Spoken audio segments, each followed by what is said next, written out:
C'est ce que nous lui demandons encore. Seigneur, aie ton chemin avec nous. Que nous ne soyons pas des vierges folles, mais que nous puissions, nous tous qui sommes ici, qu'aucun de nous ne rate l'enlèvement. Aie ton chemin avec nous, accompagne-nous.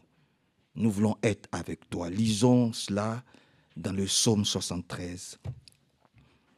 Si nous voulons que le Seigneur ait son chemin avec nous, laissons-le nous conduire, parce que c'est lui qui connaît le chemin.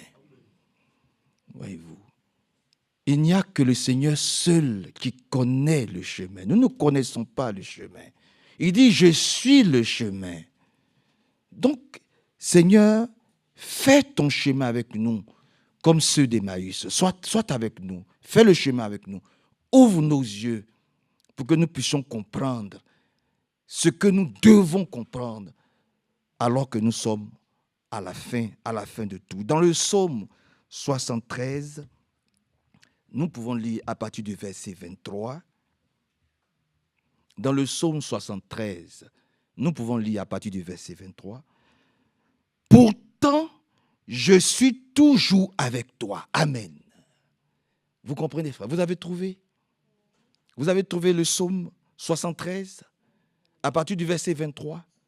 Il est dit, pourtant, je suis toujours avec toi.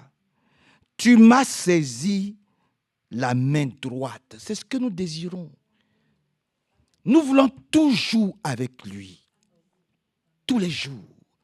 Nous voulons que le Seigneur nous saisisse par la main droite. Voyez-vous? Il dit, pourtant, je suis toujours avec toi. Tu m'as saisi par la main droite. Seigneur, ceux dont les mains ne sont pas encore saisies par le Seigneur, que le Seigneur puisse saisir maintenant même leurs mains, afin que nous puissions faire notre chemin avec lui, au nom de Jésus-Christ. Tu me conduis selon ton plan. C'est ce que nous demandons encore au Seigneur. Et c'est ce que nous avons entendu. Seigneur, conduis-moi selon ton plan, pas moi mon plan. Je ne vais pas être conduit selon moi mes projets, selon les plans que moi-même j'ai formulés, mais selon toi ton plan, selon toi ta parfaite volonté. C'est ainsi que je veux être conduit à partir d'aujourd'hui, au nom de Jésus-Christ. Tu me conduis selon ton plan et tu me recevras avec les honneurs. C'est vrai que si il nous conduit selon lui son plan, mais nous serons reçus avec les honneurs. Les vierges sages ont été reçues, alléluia, au nom de l'agneau avec les honneurs. Parce qu'elles y sont entrées. Mais celles qui ont fait elles-mêmes leur propre projet, celles dont Dieu ne conduisait pas les plans et les projets, elles sont restées. Vous comprenez, frère? Elles sont restées. Et le frère a insisté sur ça, sur les 10 vierges. Les 5 sages et les 5 folles. Les 5 sages étaient conduites par le plan de Dieu. C'est pour ça qu'il est dit ici, tu me conduis selon ton plan. Alléluia. Vous êtes avec moi? Tu me conduis. Seigneur, conduis-moi selon ton plan. Toi, ton plan. Je vais être dans ton plan. Comme les vieilles sages, je vais être dans ton plan. Je vais être conduit par ton plan. Je vais être dans tes projets. Et tu me recevras avec les honneurs. C'est normal que je sois reçu avec les honneurs si c'est lui qui me conduit, selon son plan. Que son beau nom soit loué, exalté et célébré. Mais il a dit, au ciel, tu me donneras au ciel qui me viendra en aide, sinon toi. Amen. Qui peut me venir en aide au ciel, si ce n'est lui? Qui je connais au ciel, si ce n'est pas lui? Mais il faut le connaître maintenant ici. Alléluia. Au ciel, tu m'apporteras ton aide. Et ici-bas, je le désire, plus que je suis avec toi. Ici-bas, je désire ton aide. Ici-bas. Seigneur, accorde-moi ton aide ici-bas. Alléluia. Si je veux être conduit au ciel par lui, déjà ici-bas, il doit me conduire. Voilà. C'est de ça qu'il s'agit. Si je veux qu'il me conduise au ciel, je dois aussi le laisser me conduire maintenant ici-bas. Vous comprenez, frère? Que Dieu vienne à notre secours et que son beau nom soit élevé, glorifié et exalté. Vous comprenez la parole de Dieu? Est-ce que Dieu nous aide ce matin? Dieu nous a aidés? Nous ne voulons pas marcher selon notre propre plan. Nous voulons avoir notre chemin avec lui. Et c'est lui qui connaît le chemin, parce qu'il est le chemin. Si notre plan est en dehors du plan de Dieu, nous sommes dans l'échec. Nous sommes des vierges folles. Si notre plan, c'est le plan de Dieu dans lequel nous sommes, alors il nous montre le chemin. Et c'est lui qui nous conduit. Philippiens chapitre 3. Philippiens au chapitre 3. Dans le livre des Philippiens, au chapitre 3.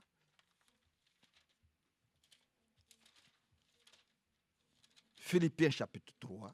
Je suis dans la version courante. Philippiens au chapitre 3, à partir du verset 12. Philippiens chapitre 3, verset 12. Regardez ce que l'homme de Dieu dit, conduit et poussé par le Saint-Esprit. Philippiens 3, 12.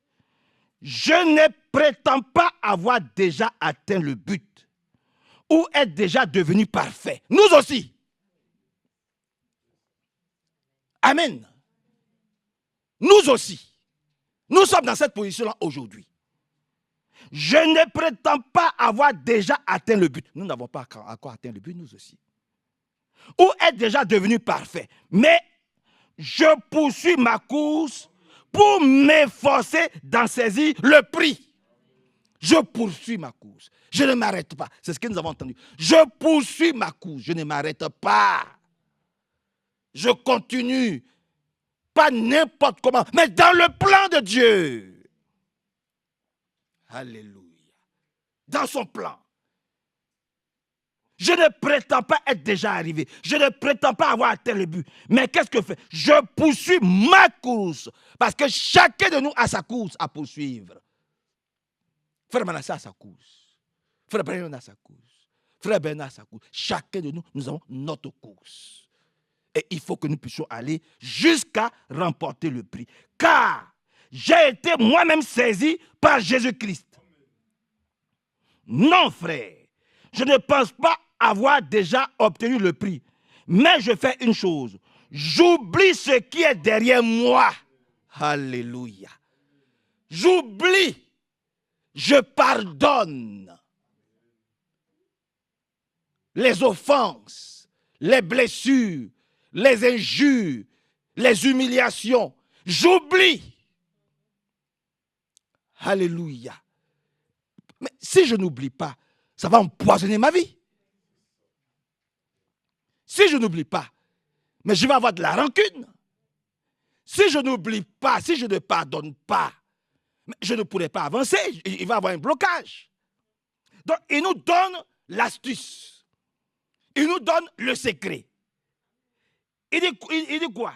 J'oublie ce qui est derrière moi et je m'efforce. Il y a un effort à fournir. Et je m'efforce d'atteindre ce qui est devant moi. Mais qu'est-ce qui est devant moi? Mais c'est l'enlèvement. C'est là notre projet. Qu'est-ce qui est devant moi? C'est l'enlèvement. Je m'efforce d'atteindre cet objectif, ce but-là. Parce que notre but absolu, c'est l'enlèvement. Alléluia. C'est cela notre but. C'est cela notre objectif. Et donc, j'oublie ce qui est passé. Et je m'efforce de poursuivre l'objectif céleste, l'enlèvement. Que Dieu soit loué, exalté, célébré, glorifié et très élevé. Jésus-Christ est le seul chemin qui nous amène au ciel. Il n'y a pas un autre chemin. Le chemin pour le ciel, c'est Jésus-Christ. Il n'y a pas un autre chemin. Je crois que ça a été encore clairement dit ce matin. Soyez fortes, soyez forts. Suivez. Ne vous laissez pas embobiner par la fatigue. Suivez. Lorsque la fatigue lui arrive, dit « Fatigue, laisse-moi tranquille. » Suivez. Jésus-Christ est le seul chemin qui nous montre la voie pour aller au ciel. Il n'y en a pas une deuxième, il n'y en a pas une troisième. C'est lui. Que Dieu nous aide, frères, et que son beau nom soit loué et exalté. Dans les livres d'Ésaïe, même on peut le lire, c'est encore mieux écrit dans Actes, chapitre 4. Vous le connaissez. Dans le livre des Actes au chapitre 4. Lisons dans le livre des Actes au chapitre 4. Pour faire un résumé de ce que nous avons vu. Jésus-Christ est le seul chemin pour aller au ciel. Actes chapitre 4, on peut commencer à lire à partir du verset 12. Le salut ne s'obtient qu'en lui seul. Dites amen à ça. C'est écrit. Le salut ne s'obtient qu'en lui seul. Car nulle part dans le monde entier, ni au ciel, ni sur la terre, nulle part, Dieu n'a donné aux êtres humains quelqu'un d'autre par qui nous pourrions être sauvés. Il n'y en a pas. Il n'y a que Jésus-Christ seul par qui nous avons le salut, par qui nous sommes sauvés, par la grâce de Dieu. Et que Dieu nous bénisse puissamment. Que son beau nom soit vraiment très élevé, glorifié et exalté au nom du Seigneur Jésus-Christ. Ainsi résumé la puissante prédication avec des versets bibliques que nous avons reçus aujourd'hui. J'espère que vous avez compris. Si vous n'avez pas compris, je suis à votre disposition pour des questions, des réponses. Nous sommes là aussi, nous avons été établis justement pour cela. Lèvons-nous tous ensemble. Il est 11h30, donc nous sommes dans le temps. Nous sommes même en avance. Levons-nous tous ensemble. Vous savez que notre bien-aimé frère Landry nous a invités à prendre un petit pot après la réunion. Donc, restez, honorons-le par la grâce de Dieu. Restons et honorons-le. Vous voyez, dès que le Seigneur finit de parler, nous nous sentons un peu plus légers. Ça aussi, nous devons combattre cela. Quand Dieu nous parle, nous sommeillons. Quand Dieu nous parle, nous sommes fatigués. Quand Dieu nous parle, nous sommes lourds. Mais quand il s'agit de manger, nous devenons légers. Que Dieu vienne à notre secours, frère. Alors que notre âme aussi doit premièrement manger. Parce que si notre âme ne mange pas, si notre âme est lourde, si notre âme est fatiguée, si notre âme n'a pas faim, si notre âme n'a pas soif, mais comment voulez-vous qu'elle puisse entrer au ciel? Parce qu'on n'entre pas au ciel avec ses cheveux là, avec cette tête là. Non. La Bible dit, l'âme qui pêche, c'est celle-là qui mourra. Vous comprenez, frère? Vraiment que le Seigneur vraiment vienne à notre secours. Pour que la parole de Dieu nous fortifie. Que nous puissions aimer la présence de Dieu. Aimer la présence du Saint-Esprit. Si nous n'avons pas soif du Saint-Esprit, comment voulez-vous que le Saint-Esprit vienne nous visiter? Oh, que Dieu nous aide, frère. Si nous sommes fatigués, alors que c'est sous l'écoute de sa parole que nous recevons le baptême du Saint-Esprit. Or, si sous l'écoute de sa parole, l'Esprit parle, et puis tu te sens fatigué, tu te sens lourd, comment il peut venir entrer en toi si ton âme n'est pas disposée à le recevoir? Vous voyez? C'est pour ça que beaucoup rentrent à l'église vide et ils sortent de l'église vide. Parce qu'ils ne reçoivent rien, parce qu'ils ne se disposent pas à recevoir la puissance de Dieu. On ne vient pas pour recevoir ce qui est charnel. Les discours. Je vous ai déjà dit ça, là, c'est un livre. Si l'esprit de ce livre ne nous gagne pas, nous serons venus pour rien. Oh, c'est l'esprit de ce livre qui doit descendre en nous. Ça s'appelle le Saint-Esprit. Amen. Oui. C'est pour ça que quand nous vient, dès que tu te sens lourd, tu dois dire, Seigneur, aide-moi. Je suis venu pour que l'esprit me visite. Pas la lettre, pas la chair, mais l'esprit, ton Saint-Esprit me visite, me gagne, me remplisse. Et que je sois scellé jusqu'au jour de ton retour. Alléluia. Que Dieu vous bénisse. Frère Christ va prier. Que tu es, Seigneur, parmi nous. Et nous te sommes reconnaissants parce que tu nous as acceptés, Seigneur, dans notre disposition. Malgré, Seigneur, les faiblesses que nous avons eues, Seigneur, dans notre corps, dans notre esprit. Mais, Seigneur, tu nous as acceptés devant toi et tu nous as parlé, Seigneur, de ta voix précieuse, Seigneur, comme un père, Seigneur, qui parle à ses enfants. Nous te sommes reconnaissants d'avoir commencé avec nous, d'avoir continué avec nous et maintenant que tu achèves, Seigneur, avec nous. Nous voulons, Seigneur, que ton esprit soit en nous. Nous voulons, Seigneur, mon Dieu, que réellement tu puisses nous fortifier, car sans toi, Seigneur, nous ne sommes rien. C'est pour cela que nous croyons de tout notre cœur que lorsque ta parole, Seigneur, est donnée dans nos cœurs, elle produit en nous de la vie. C'est pour cela que tu veux aussi, Seigneur, retirer dans nos corps, Seigneur, ce cœur de pierre et mettre ton cœur, Seigneur, ce cœur de chair dans lequel toi-même tu écris ta parole.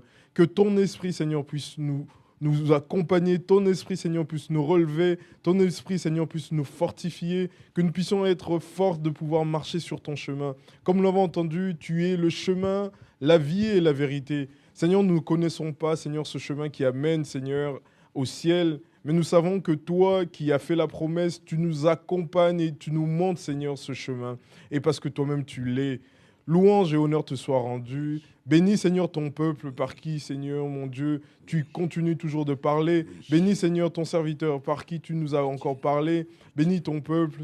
Chacun d'entre nous, Seigneur, nous voulons nous abandonner entre tes mains. Alléluia. Que tu sois, Seigneur, l'aide, que tu puisses être, Seigneur, mon Dieu, Seigneur, l'accompagnateur, Seigneur. Sans toi, réellement, nous ne sommes rien. Merci pour tout ce que tu cesses de faire pour nous. Bénis, Seigneur, le reste de la journée. Que ton amour, Seigneur, soit sur chacun d'entre nous. Au nom de Seigneur Sauveur Jésus-Christ. Amen. Amen. Jésus-Christ m'a aimé. Il m'a aimé. Jésus m'a aimé. Jésus-Christ m'a aimé. Il m'a aimé. Jésus m'a aimé. J'étais perdu. Il m'a aimé beaucoup. Il a donné sa vie pour moi. À Golgotha, le Fils de Dieu m'a aimé. Il m'a aimé. Jésus m'a aimé. Jésus-Christ m'a aimé. Il m'a aimé. Jésus m'a aimé. Jésus-Christ m'a aimé. Il m'a aimé. Jésus m'a aimé. J'étais perdu. Il m'a aimé beaucoup. Il a donné sa vie pour moi. À Golgotha, le Fils de Dieu m'a aimé. Il m'a aimé. Jésus m'a aimé. Jésus-Christ nous a aimés. Il nous a aimés au-delà même de ce que nous pouvons imaginer. Il nous a aimés jusqu'à donner sa vie pour que des riens comme nous puissions être appelés fils du Dieu vivant. Il nous a aimés. Il a donné sa vie à Golgotha. Oh, puissions-nous avoir du respect aussi pour lui. Respectons notre Dieu. Respectons le Seigneur Jésus. Respectons-le. Ayons un peu de crainte, un peu de respect pour lui, pour sa présence, pour son amour, pour le sacrifice suprême qu'il a posé pour chacun d'entre nous. Comment voulez-vous qu'il nous amène dans son royaume si nous sommes désobéissants, si nous sommes une épouse insoumise, capricieuse, rebelle, hautaine? Comment voulez-vous qu'il puisse nous amener dans sa maison? Vous avez déjà vu un homme qui épouse une femme rebelle? Vous avez déjà vu ça? Il sait que cette femme-là, elle est rebelle, elle ne respecte personne. Elle est arrogante. Il va la prendre pour aller dépouiller chez lui. Jamais. Voyez-vous. Il va épouser une femme, il sait qu'elle est douce. Il sait quand il la voit, il sait qu'elle est obéissante. Elle est respectueuse. Elle est soumise à elle est d'abord chrétienne, soumise à la parole de Dieu. Il sait que s'il l'amène chez lui, elle va le respecter. Elle va lui être soumise. Mais Jésus-Christ, c'est comme ça. Quelqu'un, à peine il arrive à la maison, il jette sa Bible. Il ne prie pas. Voyez-vous. Il n'est dans le plan de Dieu que le dimanche. Quand il peut. Mais quand il ne peut pas, cette affaire de Dieu, là, ça passe après. Non, nous ne venons pas à l'église quand on peut. On vient à l'église, c'est notre priorité, des priorités, des priorités. Le royaume de Dieu. On ne vient pas quand on peut. Quand on n'est pas là, c'est que vraiment, il y a blocage un peu partout. Et ça nous fait mal. Et on en souffre. Vous comprenez? Que Dieu vous aide. Que Dieu nous aide tous.